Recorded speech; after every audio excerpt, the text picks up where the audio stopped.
16, 31, 10, 13, dan selanjutnya ada Novita Anggraini NIM 18.030, 10, 36, dan selanjutnya ada Harimatu Sadia NIM 18.030, 10, 59.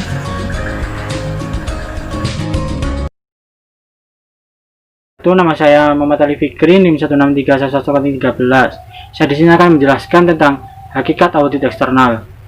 Audit eksternal berfokus untuk mengidentifikasi dan mengevaluasi. Jadi di sini audit eksternal itu untuk mengidentifikasi seperti seberapa banyak pesaing kita, dan setelah itu langkah apa yang harus kita ambil selanjutnya.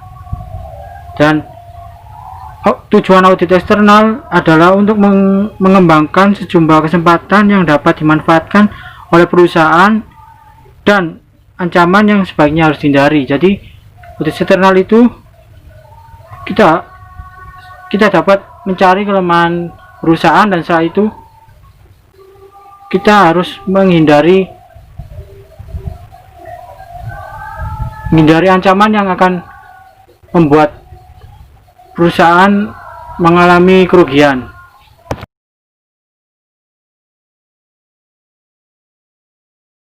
Selanjutnya, proses melakukan audit eksternal.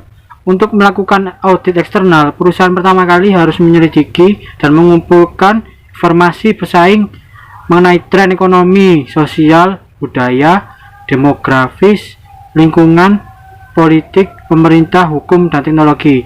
Jadi sebelum melakukan audit eksternal, kita harus mengetahui tentang tren ekonomi seperti apa, sosial seperti apa, budayanya seperti apa, demografis lingkungannya seperti apa, baik atau tidak, politiknya seperti apa menyangkut pemerintahan, dan hukum seperti apa di sana, dan teknologi yang apa yang mereka pakai. Pendekatan organisasi industrial terhadap keunggulan kompetitif menyatakan bahwa faktor eksternal lebih penting daripada berbagai faktor internal dalam upaya sebuah perusahaan mencapai keunggulan kompetitif. Jadi kenapa faktor eksternal lebih penting? Karena dari faktor eksternal tersebut kita mendapatkan sebuah profit, yaitu dari para konsumen, dan kita mendapatkan modal dari para investor. Jadi jika kita memiliki strategi yang baik, maka kita bisa mengungguli para pesaing. Selanjutnya, 5 kekuatan eksternal utama. 1. Kekuatan ekonomi. 2. Kekuatan sosial, budaya, demografis, dan lingkungan. 3. Kekuatan politik, pemerintahan, dan hukum. Keempat, kekuatan teknologi. Kelima, kekuatan kompetitif. Assalamualaikum warahmatullahi wabarakatuh. Nama saya Novita Anggraini, NIM 180301036. Saya akan menjelaskan tentang kekuatan ekonomi. Faktor kekuatan ekonomi memiliki dampak langsung terhadap daya tarik potensial dari beragam strategi. Misalnya, ketika suku bunga naik, dana yang dibutuhkan untuk melakukan ekspansi modal menjadi lebih mahal. Selain itu, yang menjadi tolak ukur dalam kondisi ekonomi sekarang adalah dolar. Apabila nilai dolar rendah, berarti impor yang lebih rendah dan ekspor yang lebih tinggi. Lingkungan. Perubahan sosial, budaya, demografis, dan lingkungan alam memiliki dampak besar atas hampir semua produk. Setiap organisasi ditantang oleh peluang dan ancaman yang timbul. Tren sosial, budaya, demografis, dan lingkungan dapat membentuk cara orang untuk hidup, bekerja, dan mengkonsumsi barang atau jasa. Tren ini menciptakan tipe konsumen yang berbeda dan akhirnya kebutuhan akan barang yang berbeda, jasa yang berbeda, dan strategi yang berbeda. Hal ini berdampak pada perubahan kebutuhan dan perilaku terhadap barang dan jasa. Kekuatan politik, pemerintahan, dan hukum. Pemerintah, baik pusat maupun daerah, merupakan pembuat regulasi, deregulasi, penyubsidi, pemberi kerja, dan konsumen utama organisasi. Maka dari itu, faktor-faktor politik, pemerintahan, dan hukum dapat mempresentasikan peluang atau ancaman, baik organisasi kecil maupun organisasi besar.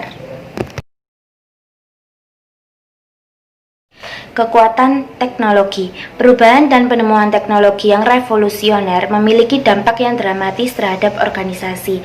Kenapa? Karena kekuatan teknologi ini mempengaruhi produk, jasa, pasar, pemasok, distributor, pesaing, pelanggan, proses manufaktur, praktik pasar, dan posisi bersaing organisasi. Perubahan teknologi pula dapat mengurangi kos atau biaya antar bisnis, menciptakan rangkaian produk yang lebih pendek, mengurangi keterampilan teknis, dan lain-lain. Dengan adanya kecanggihan teknologi ini, dapat membuat keunggulan bersaing yang lebih baru, yang lebih kuat dibandingkan dengan sebelumnya. Assalamualaikum warahmatullahi wabarakatuh. Nama saya Halimatus Sadia, NIM 59. Di sini saya akan menjelaskan tentang kekuatan kompetitif. Jadi bagian penting dalam audit eksternal adalah mengidentifikasi perusahaan bersaing dan menentukan kekuatan, kesempatan, kelemahan, ancaman, tujuan, serta strategi. Mengumpulkan dan mengevaluasi informasi itu sangat penting agar berhasil dalam memformulasikan atau merumuskan strategi. Selanjutnya yaitu intelijen bersaing. Jadi intelijen bersaing merupakan sebuah proses yang sistematis dan etis untuk mengumpulkan serta menganalisis informasi mengenai aktivitas pesaing untuk mencapai tujuan bisnis sendiri. Dan intelijen bersaing yang baik dalam bisnis adalah salah satu kunci kesuksesan. Mengapa? Karena semakin banyak informasi dan pengetahuan yang didapatkan, perusahaan dapat memformulasikan atau merumuskan dan mengimplementasikan strategi efektif. Ada 3 misi utama program intelijen kompetitif. Yang pertama yaitu untuk memberikan pemahaman umum mengenai industri dan pesaingnya. Yang kedua, untuk mengidentifikasi area-area di mana pesaing rentan dan untuk mengukur dampak tindakan strategi yang dimiliki pesaing. Dan yang terakhir yaitu mengidentifikasi langkah potensial yang diambil pesaing yang mungkin membahayakan posisi perusahaan di pasar. Selanjutnya yaitu analisis kompetitif, yakni model 5 kekuatan Porter. Jadi model 5 kekuatan Porter dalam analisis bersaing adalah pendekatan kompetitif yang secara luas digunakan untuk mengembangkan strategi di banyak industri. Dan sifat persaingan dalam industri dapat dilihat sebagai gabungan dari 5 kekuatan. Yang pertama, yaitu persaingan antar perusahaan yang bersaing. Kekuatan ini merupakan penentu utama seberapa kompetitif dan seberapa menguntungkan sebuah industri. Jadi dalam industri yang kompetitif, perusahaan harus bersaing secara agresif untuk meraih pangsa pasar. Strategi yang dikejar oleh satu perusahaan dapat berhasil apabila mereka memberikan keunggulan bersaing dalam strategi yang dikejar oleh perusahaan pesaing. Dan yang kedua yaitu potensi masuknya pesaing baru. Ancaman pendatang baru ini terjadi apabila sebuah industri menguntungkan dan hambatan bagi pendatang baru tersebut cukup sedikit dan rendah untuk masuk, sehingga persaingan akan meningkat. Dan yang ketiga yaitu potensi pengembangan produk substitusi. Kekuatan dan persaingan perusahaan tidak hanya muncul dari pendatang baru dan kompetitor, tetapi juga datang dari barang atau produk pengganti dari barang yang dijual perusahaan. Produk pengganti tersebut biasa juga disebut produk substitusi yang mempunyai manfaat dan fungsi serupa dengan produk perusahaan. Ketika produk substitusi yang beredar cukup banyak dan mempunyai harga dan kualitas tidak kalah dengan produk perusahaan, konsumen akan mudah beralih dan kekuatannya lebih besar dari perusahaan. Kemudian yang keempat yaitu kekuatan posisi tawar pemasok. Terjadinya kenaikan harga dan pengurangan kualitas dari produk yang dihasilkan suatu perusahaan itu merupakan hal yang harus diperhatikan. Mengapa? Artinya pemasok menggunakan kekuatan untuk bersaing dalam industri. Ketika pemasok memiliki kekuatan tawar yang kuat, maka pemasok akan menjual bahan mentah dengan harga lebih tinggi atau rendah kepada pembeli mereka. Ini secara langsung mempengaruhi keuntungan perusahaan dalam membeli, karena harus membayar lebih untuk bahan. Yang kelima yaitu kekuatan daya tawar konsumen. Konsumen memiliki peran yang sangat penting. Mengapa? Karena seluruh pemasukan perusahaan itu berasal dari konsumen yang melakukan pembelian barang dari perusahaan. Dan kemampuan yang dimiliki konsumen untuk menawar dan mendorong harga produk lebih rendah adalah salah satu yang mempengaruhi bisnis. Perusahaan yang memiliki banyak konsumen akan lebih mudah untuk memberlakukan harga produk agar meningkatkan profitabilitas. Selanjutnya yaitu sumber-sumber informasi eksternal. Ada dua sumber informasi eksternal, baik dari sumber yang dipublikasikan maupun yang tidak dipublikasikan. Sumber-sumber yang dipublikasikan dari informasi strategis, misalnya mencakup dokumen periodik, jurnal, laporan, dan dokumen pemerintah.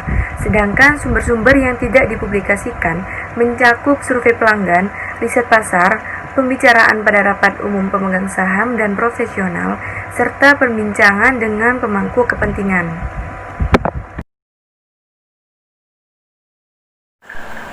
Assalamualaikum warahmatullahi wabarakatuh. Saya Novita Devi Wulansari. Saya NIM 180301065. Dalam slide ini saya akan menjelaskan tentang berbagai alat dan juga teknik peramalan. Yang pertama-tama yaitu peramalan atau forecast adalah asumsi berdasar mengenai tren dan kejadian di masa yang akan datang atau di masa depan. Kemudian pembuatan ramalan itu merupakan sebuah aktivitas yang kompleks karena terdapat berbagai faktor dan kejadian-kejadian yang tidak diprediksi sebelumnya.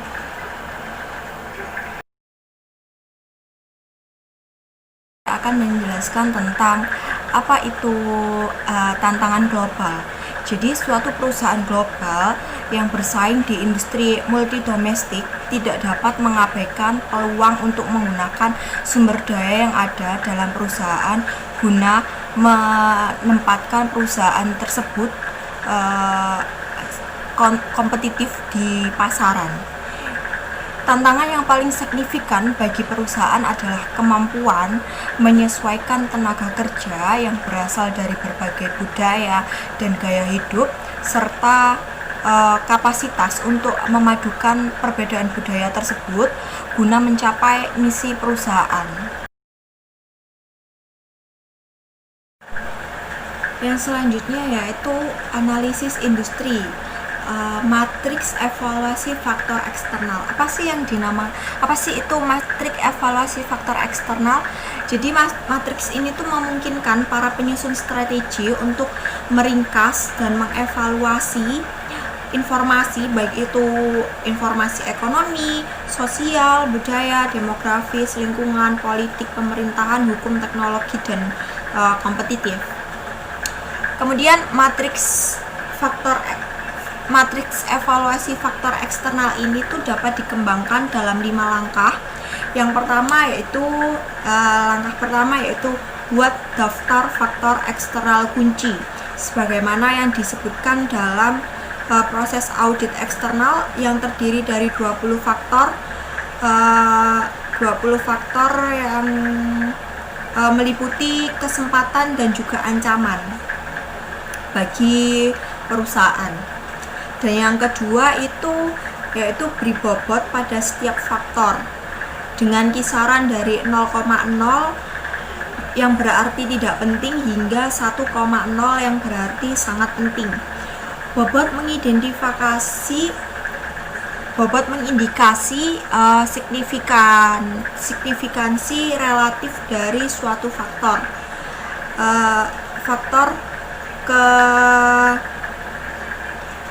Keberhasilan perusahaan. Kemudian yang ketiga ada berikan peringkat 1 sampai dengan 4 pada setiap faktor utama untuk menunjukkan bagaimana efektif, maksudnya seberapa efektif strategi perusahaan tersebut dalam merespon faktor-faktor tersebut, yang nilainya itu peringkat 4 sampai dengan 1. Yang 4 itu berarti respondennya itu superior, yang 3 berarti di atas, respondennya di atas rata-rata, yang 2 berarti respondennya itu peringkat 2 itu berarti respondennya itu rata-rata, dan untuk peringkat 1 berarti itu respondennya buruk. Kemudian yang keempat, langkah yang keempat yaitu berikan bobot setiap faktor dan peringkatnya untuk menentukan skor bobot. Kemudian yang kelima, jumlahkan skor rata-rata untuk setiap variabel guna menentukan skor bobot total untuk organisasi. Oke, yang selanjutnya yaitu matriks profil kompetitif. Jadi matriks profil kompetitif ini tuh mengidentifikasi pesaing-pesaing utama suatu perusahaan serta kekuatan dan juga kelemahan khusus mereka dalam hubungannya dengan posisi strategis perusahaan sampel. Dalam matriks profil kompetitif ini, peringkat dan skor bobot total perusahaan pesaing dapat dibandingkan dengan perusahaan sampel.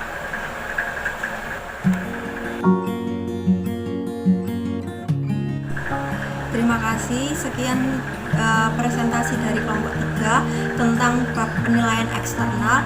Kurang lebihnya mohon maaf. Apabila teman-teman ada yang mau ditanyakan atau didiskusikan, nanti teman-teman bisa bertanya di forum diskusi, nanti akan dijawab oleh anggota kelompok 3. Kurang lebihnya mohon maaf. Wassalamualaikum warahmatullahi wabarakatuh.